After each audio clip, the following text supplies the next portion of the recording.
Welcome to டேஃபைஸ் institute of central exam. இன்னைக்கு நம்ம என்னென்ன சொல்றோம் பாருங்க. ஷார்ட்ஸ்ல எதை பத்தி பார்க்க போறோம்னா ஃபெஸ்டிவல்ஸ் ஆஃப் இந்தியாவை பத்தி பார்க்க போறோம். இதுல எந்த ஸ்டேட்னு பார்க்கும்போது சிக்கிம். சரிங்களா, சிக்கிம்ல என்னென்ன ஃபெஸ்டிவல்ஸ் இருக்குன்னு பார்க்க போறோம். அதை பாருங்க. ஃபர்ஸ்ட் லோசங், அடுத்தது சஹாதேவா, ரொம்ப முக்கியமானது. சரிங்களா, அடுத்த லோசர், காகேட், அப்புறமேட்டு மங்கம் மியூசிக் ஃபெஸ்டிவல், இதுவும் ரொம்ப முக்கியமானது.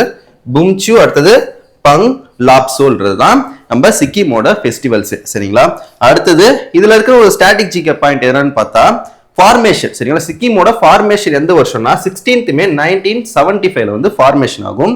கேபிட்டல் என்னன்னு பார்த்தா கேங்டாக் கேபிட்டல். சரிங்களா, அது ரொம்ப முக்கியமான ஒரு ஸ்டாட்டிக் ஜிகே என்னன்னா சிக்கிமோட ஹையஸ்ட் பீக் கஞ்சன்ஜங்கான்னு சொல்லுவாங்க. சரிங்களா, இது எத்தனை மீட்டர்ஸ் பார்த்தா 8586. சரிங்களா, 8586 மீட்டர்ஸ்ல வரும். சரிங்களா, 8586 மீட்டர்ஸ்ல வரும். அடுத்து ஸ்டேட் ஃபிளவர் எதுன்னு பார்த்தா நோபல் ஆர்ச்சர்ட்.